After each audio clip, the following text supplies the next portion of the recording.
Hey guys, welcome back to another episode of Why No One Plays. It has been a long time since the last episode, over a month in fact. It's mostly because I've covered every unpopular champion that I think is worth talking about, so it was about time to wrap up the series and move on to something else. But I've gotten tons of requests for an episode on a recent champion that was never really given any chance to shine at all, even during her release patch. I did go over her for a little bit during the Failed Champions video, but I want to talk a little more about this because I think she's a fine example of a champion that's really cool and interesting, but not necessary. So today's episode we'll be discussing Rell, the Iron Maiden. I have a quick disclaimer to make for this one. No, not the personal attack one, this is another matter. One rule I made for my Why No One Plays is to cover only champions that have been around for a substantial amount of time, a few years at the very least. Rell was introduced to the game on December 10, 2020, which is less than a year ago, and well beneath the cutoff point for the series. With that in mind, I want to establish that this video is purely conjecture as there's not enough empirical data to form a conclusive review on her conceptual design and performance in practice. Essentially, this is all premature assumption. Sometimes champions take a while before people realize how good they are or how effective they can be. Just like how it took like 10 buffs before people caught wind of how broken Kayn is. Rell might be a late bloomer in that same regard. If that's the case, then it's all the more reason I want to make an episode on her because maybe it might raise more awareness about how good she can be. Surprisingly enough, when it comes to the support role, almost every new champion has a lot of success down there, and that's due in part to Riot trying to reinvent supports as a class and a role. Alongside bringing in more carry potential through the likes of Senna and Pyke, they also drew in some unique champions that don't exactly fit the mold of your traditional enchanter or tank. For example, Rakan is a very mobile support with a strong front-loaded engage, but also a few enchanter properties through his healing and shielding. Yuumi is more or less a dedicated enchanter, but she's the only one in the game who literally attaches to her teammates to juice them up, whereas Janna, Lulu, Soraka, and Nami shadow whoever they're protecting. As far as gimmicks go, supports have been really interesting for the past few years. The newest support was, of course, Rell, the first tank support in League of Legends since Tahm Kench way back in Season 5. And no one really cared about her, at least in solo queue. Rell had arguably the worst maiden voyage out of any of her fellow contemporaries, barely reaching a 10% pick rate at the very most, whereas others go as high as 20%. As of right now, she's sitting at a mere 2% pick rate. She has a lower pick rate than even brand support. What's interesting about her is that despite her non-existent presence, she's consistently been in the top 5 highest win rate supports in Diamond Plus, and that win rate climbs even higher when you get to Masters and Challenger. Ordinarily, that only applies to champions that have very high mechanical requirements like Riven, but Rell isn't hard to play from a technical standpoint. She pretty much has only one main combo, W then ultimate then cast E after landing.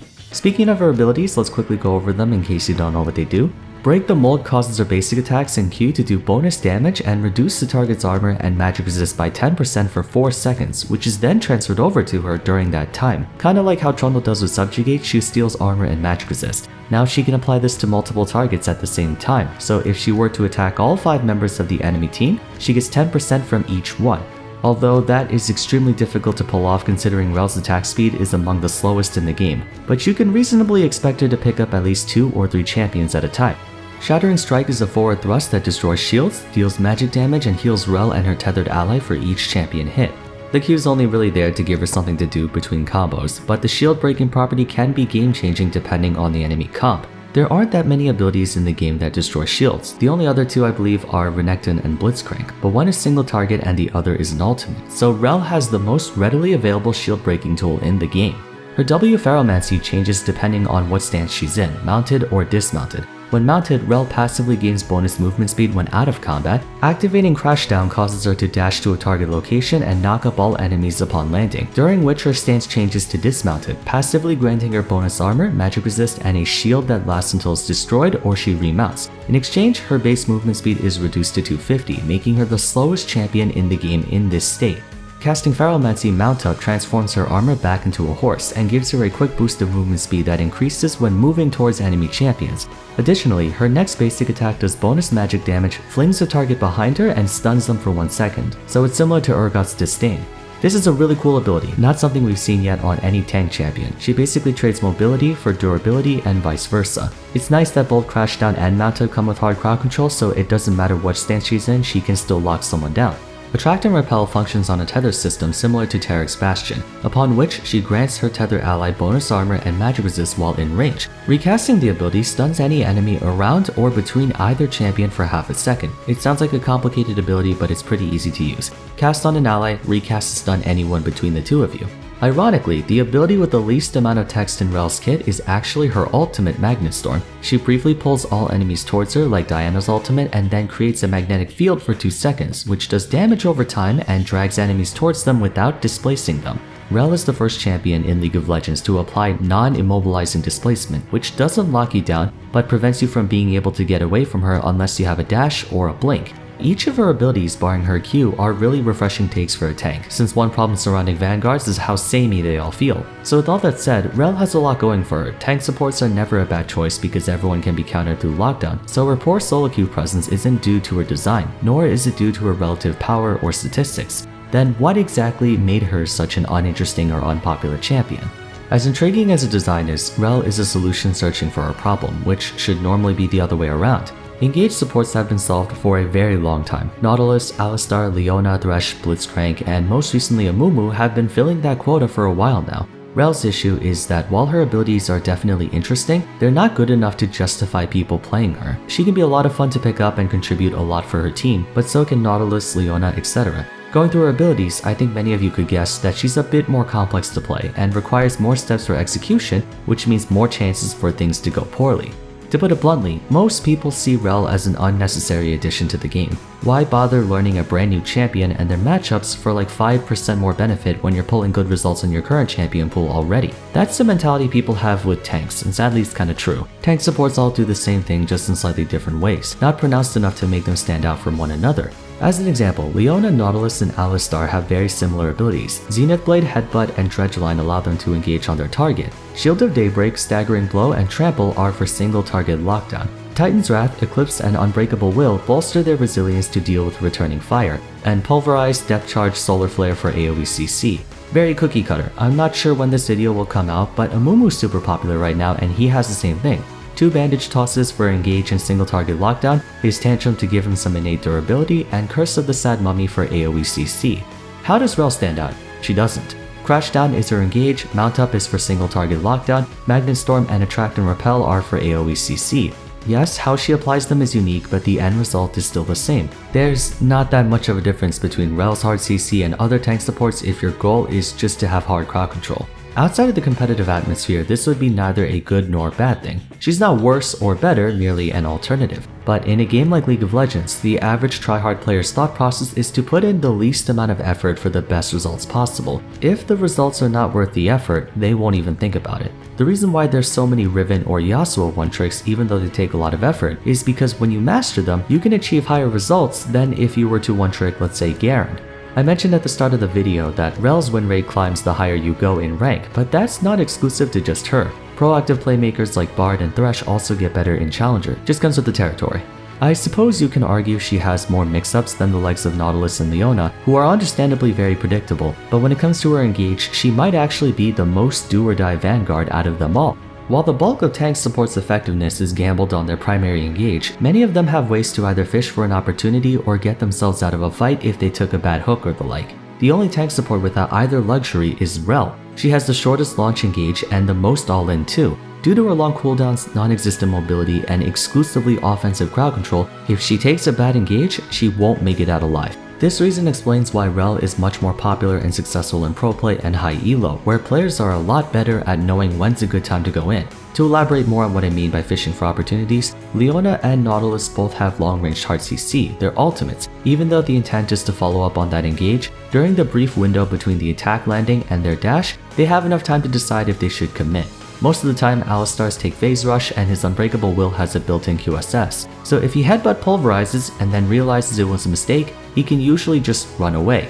Either that or he can use headbutt to knock away enemies if he's on the defensive. Ferromancy Crashdown has an initial dash range of only 500, and while she keeps sliding forward for another 300 units after that, she still has to be very close to her opponents to attack them. Attract and Repel could be used as a temporary stopgap, but the stun duration is only half a second. That's barely enough time to walk a step, especially when you're dismounted.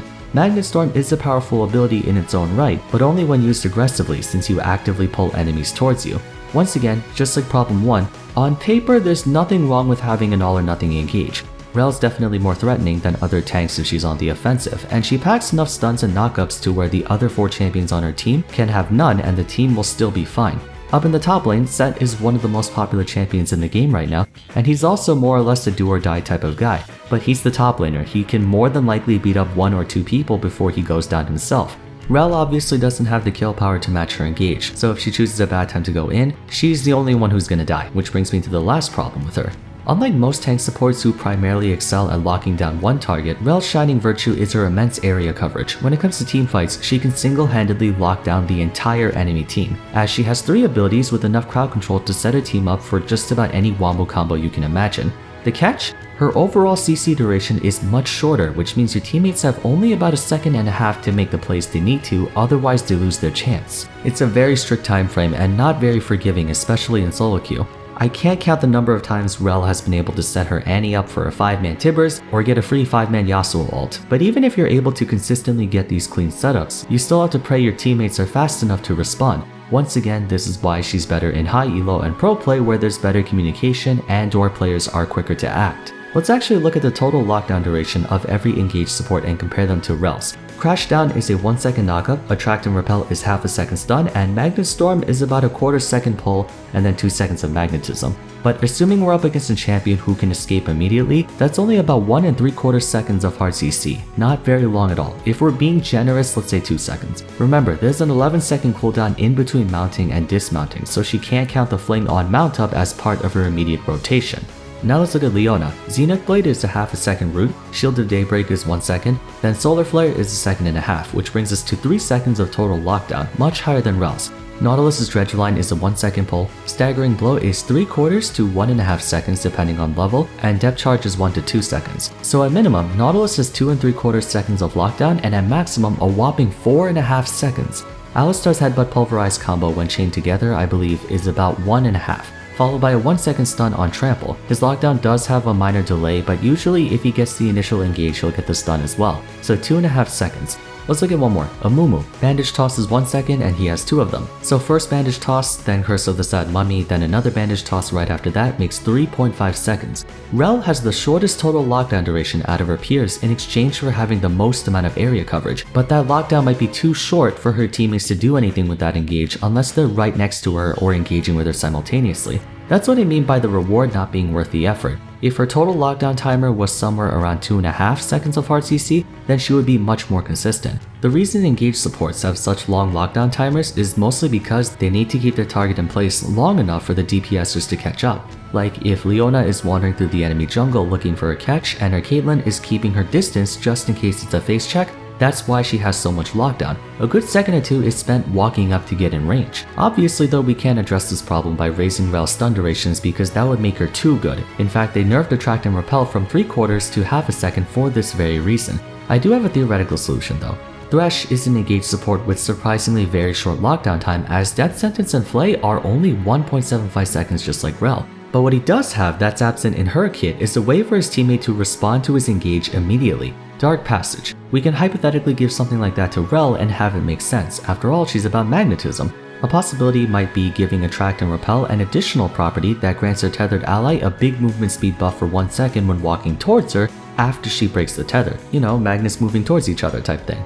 There's definitely something missing in her kit. If that something was taken care of, it would make all of her flaws more tolerable, because the things she's good at, she's really good at, but the things she's bad at, she's also really bad at. Too polarizing of a tank support is what it comes down to, no pun intended, at least based on my observation. Once again, this video is purely conjecture. We don't have enough empirical data to draw any conclusions on her because she hasn't been around long enough for us to really pinpoint what's wrong with her. So take all this with a grain of salt. If you enjoyed though, a rating would be much appreciated. Don't forget to sub to the channel for more content like this. Consider following me on Twitter and joining my Discord server if you haven't yet. And lastly, check out my other Why No One Plays episodes after this one. There's a playlist that should appear on screen at the end for you to click on. But that's it for today. Thank you all so much for watching, and I'll see you again soon for the next one. Take care.